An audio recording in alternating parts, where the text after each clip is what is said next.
Picture an April morning in Potomac, Maryland. Two men were arrested over a $1.5 billion AI company that prosecutors say was mostly fiction. And every professional checkpoint approved it. Federal agents took the founder from his mansion before the neighborhood woke. Across the country in San Jose, the chief financial officer was arrested that same morning. Nobody shouted, nothing burned. The scene of the crime was a spreadsheet. Now, rewind 2 years, and those same men are standing under a glowing NASDAQ ticker. The company had quickly reached a market value of roughly $1.5 billion. And here's the part that should bother you more than the fraud itself. You are already assuming what everyone assumed. A company that big has been checked. Audits, bank loans, exchange listings, the adult supervision your savings rely on. So how did a company the government calls mostly fake sail through every single checkpoint? The working story here is the government indictment, assuming it holds and the defendants still get their trial. To see how it worked, you need to meet the company exactly the way investors met it. On paper, iLearningEngines was the kind of company the AI era was invented for. Founded a decade and a half earlier in Bethesda, Maryland, it sold an out-of-the-box AI platform. The pitch: your company's knowledge, productized by artificial intelligence into better business outcomes. Its going public release counted 1,000 enterprise customers across more than a dozen industries. The reported revenue line reached $421 million. Sit with that number because it is the entire story. Everything that follows, the loans, the listing, the arrests, stands on that revenue line you just heard. It also counted licensed users in the millions, roughly the population of a small country. On top of that, the company claimed growth of 35% year over year. But contracts at that scale need counterparties, actual customers with actual senior executives signing them. Hold on to that thought. Who exactly was on the other end of those signatures? Because a revenue line is a claim about other people's money, and other people can be invented. In April 2024, iLearningEngines finally became a publicly traded company. But it did not come through the front door of a traditional offering. It merged with Arrowroot Acquisition Corp., a blank check vehicle already sitting on the NASDAQ. Keep that side door in mind because it matters more than it seems right now. The new ticker was AILE, the first two letters doing all the heavy lifting. Within weeks, the market priced the company at roughly $1.5 billion. Part of that price, plausibly, was the boom itself doing the valuing. The company described itself as operating at the intersection of three giant markets. Its release cited forecasts putting AI software alone at over $100 billion. On merger day, Arrowroot's own former president, Tom Olivier, joined the company's board. Remember his face because this story hands him its worst job later. And somewhere below the celebration, a chief financial officer was signing off on every number. The stage was set and the checking had barely begun. Because the next thing real money does after a listing is arrive in bulk. Before the money, though, take one detour into the company's filings with me. Deep in the financial statement sits a recurring phrase, the technology partner. No name and no address, just a partner quietly handling nearly everything the company did. Per the later short seller report, 96% of 1 year's revenue ran through it. The next year, more than 9 in 10 revenue dollars still ran through it. Most of the cost side ran through the same partner, practically the whole company, outsourced to a shadow. A partner that size is not a vendor, it is a circulatory system. But booms are loud, footnotes are quiet, and nobody's eyebrow moved for years. The report and the indictment describe this arrangement from two angles, and we are assuming they describe one scheme. So write this question down. Who or what was the technology partner? If the government is right, you have just looked at the scheme's load-bearing wall. So keep your eye on the paperwork, because the next arrivals are two very real bank wires. Now the real money arrives, and I want you to watch where it lands. Around the listing, 2 New York bank branches lent the company $60 million combined. Banks do not wire that much without reading the financial statements first, which is exactly the problem because the statements were the product being sold. Meanwhile, the founder's stock package at the listing came to more than $500 million. Founders getting rich on paper is normal. The question is what the paper stood on. His salary for scale was well under 1,000th of that stock package. That gap between salary and stock tells you where the real game was. The stock was the exit. The company was the vehicle. You were the traffic. And the man signing the numbers rode right alongside him. Farhan Naqvi's stock came to roughly $11 million, with his tax bill paid in company cash. Real loans, real stock, real cash. Remember that word, real, because it is about to break. Here is the puzzle that should be nagging you by now. Fake customers cannot wire real money, and audits, assuming they work, trace every wire. The $60 million from the banks was real enough to spend, which meant somebody believed the paperwork. So either the customers were real or something stranger was happening with the money. Hold that fork in your head, because everything ahead hangs on it. And meet, in silhouette for now, the man who makes the strange answer possible. Somewhere in this story sits a former vice president who opened a lot of bank accounts. Accounts for companies that, per the indictment, did not exist. By the end of this video, you will know exactly how an audit gets fed. Not fooled. Fed. Every dish cooked to order by the kitchen under inspection. The word for what you are about to watch is choreography. So open the customer contracts with me, because that is where the government story starts. The indictment unsealed in Brooklyn describes sham contracts with purported customers worth tens of millions yearly. The signers allegedly were people the company already knew intimately because it employed them. Employees and even employees' family members allegedly posed as senior executives of the customers. Your due diligence call gets answered by the company you are checking in a different voice. One purported customer even got its own website, built so that a background check would find it. Now, name the parts of a verification checklist: a contract, a signer, a website, a reference call. Manufacture all four, which means the checklist happily verifies your fiction against your own props. And every checklist is standardized and published, therefore perfectly predictable to its target. Treat every scheme detail as an allegation awaiting trial. We proceed assuming the government account with receipts. The customers were a stage set per the indictment, but stage sets do not wire money. But money has to move, so the silhouette finally steps forward. According to the indictment, a former vice president incorporated the customers and opened their bank accounts himself. He did it, prosecutors say, at the founder's direction. The machine's quiet mechanic. Now watch $1 make the full journey because the whole scheme fits inside it. The company raises real cash from investors and lenders, and it sits in a real account. The company then wires it, prosecutors say, to a purported customer, an account the mechanic controls. The money hops through other entities because a straight line home would look obvious. Then it lands back as a license payment, so the book's recorded as revenue. Same dollar, new costume, and the bank statement now agrees with the fiction, which captures the auditor's strongest evidence. The indictment totals it in one line. The aggregate value of these round-trip transactions exceeded $144 million.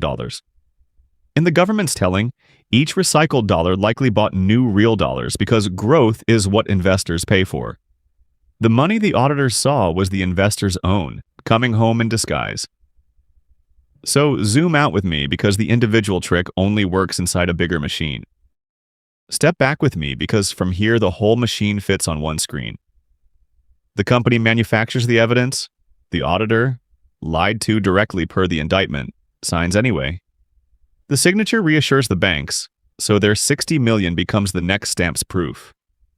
The loans reassure the exchange, which means the listing itself becomes evidence for investors.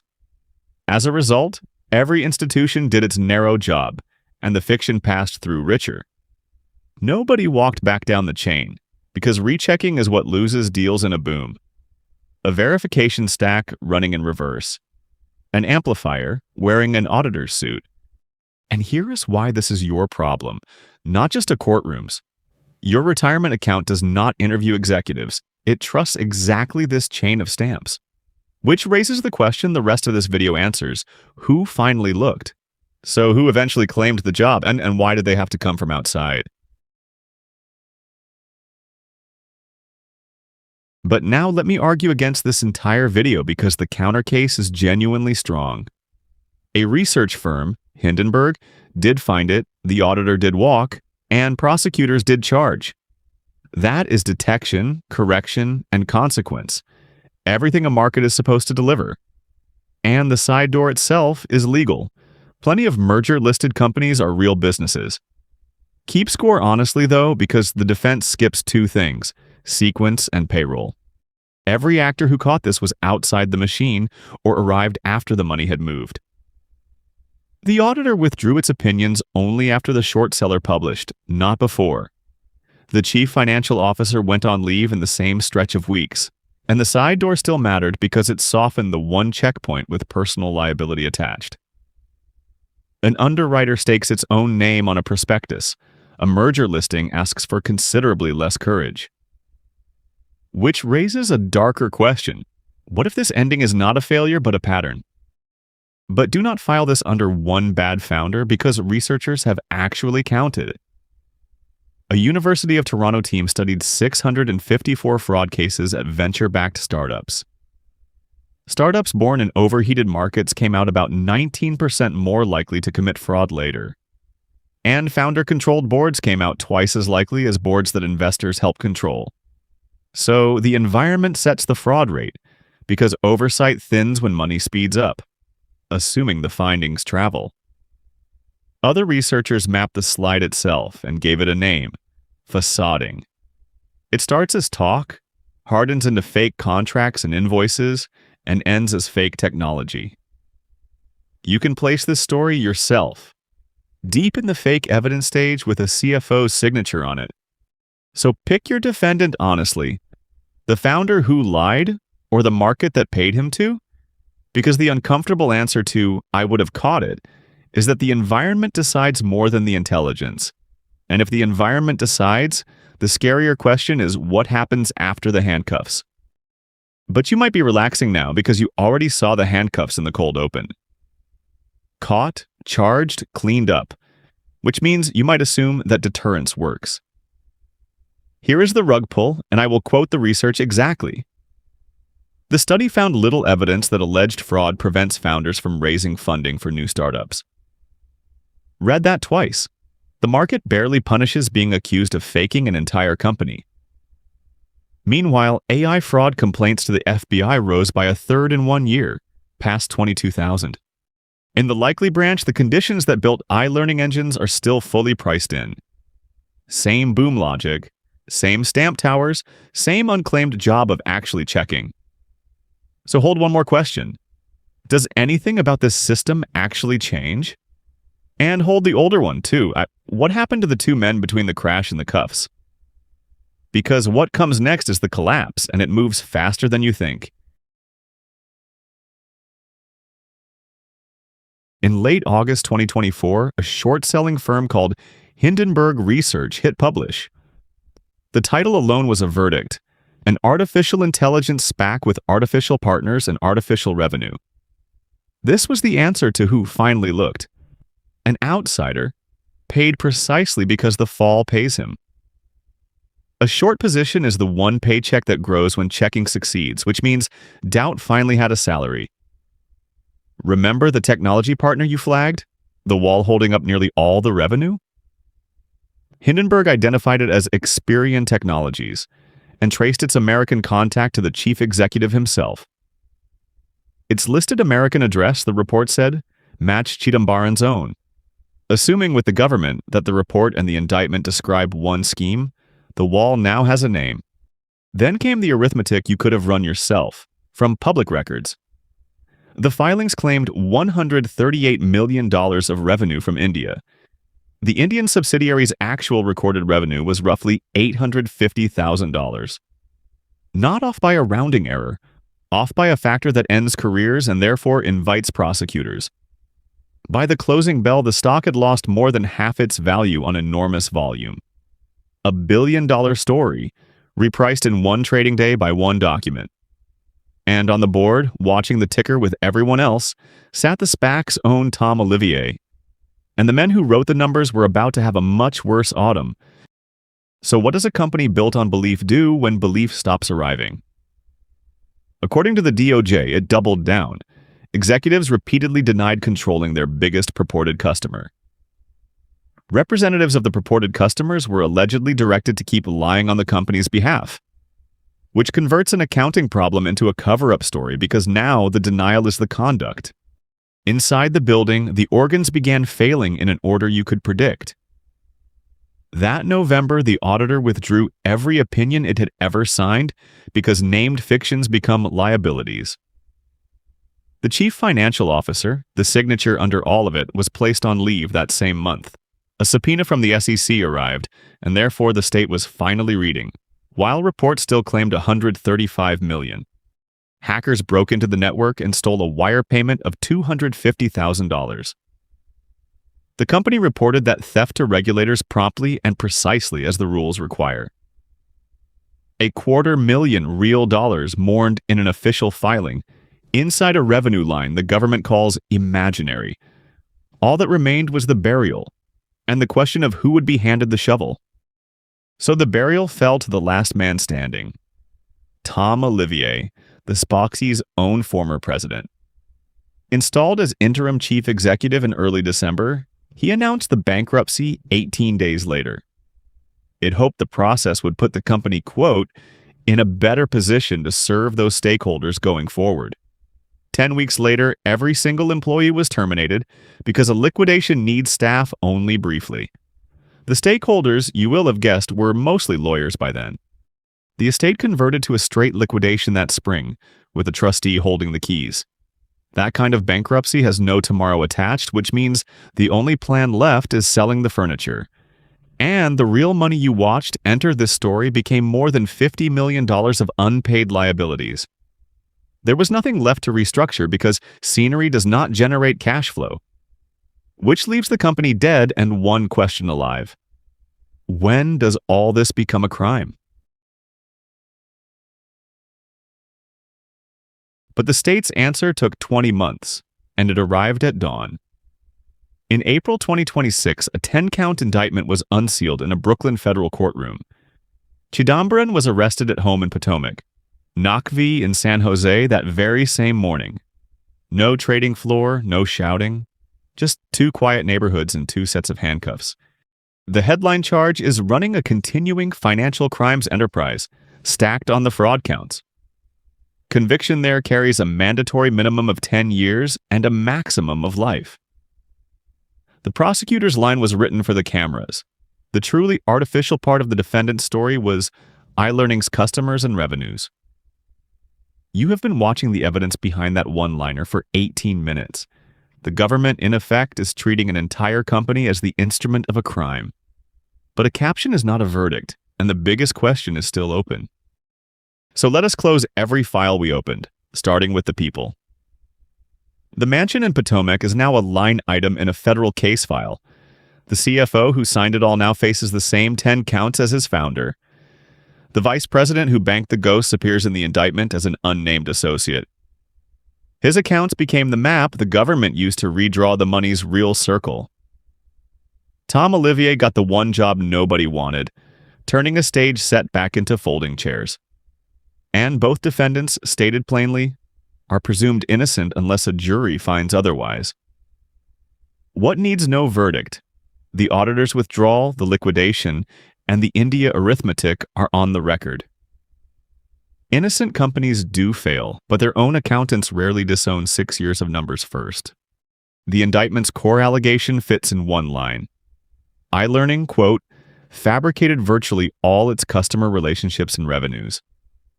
At times, prosecutors say more than 90% of a year's revenue was invented. One change is on the books since. Prosecutors now call AI washing a stated enforcement priority. The environment, though, has not blinked. Remember, alleged fraud barely dents a founder's next raise. Complaints about AI fraud, remember, rose by a third in a single year. In the likely branch, the next iLearningEngines is being valued somewhere right now. So answer the title with me. How does a fake AI company reach $1.5 billion? By manufacturing every piece of evidence the checkers ask for until approval itself becomes the product. The auditor's stamp reassured the banks. The banks reassured the exchange. The exchange reassured you.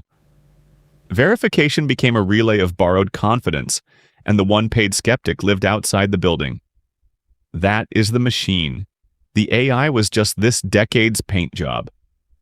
So the next time a story arrives pre-approved, stamped, listed, lent to, ask who actually checked. Because the checks that protect your money are only as real as the person willing to doubt. If you want the next machine taken apart person by person, stamp by stamp, subscribe and come along.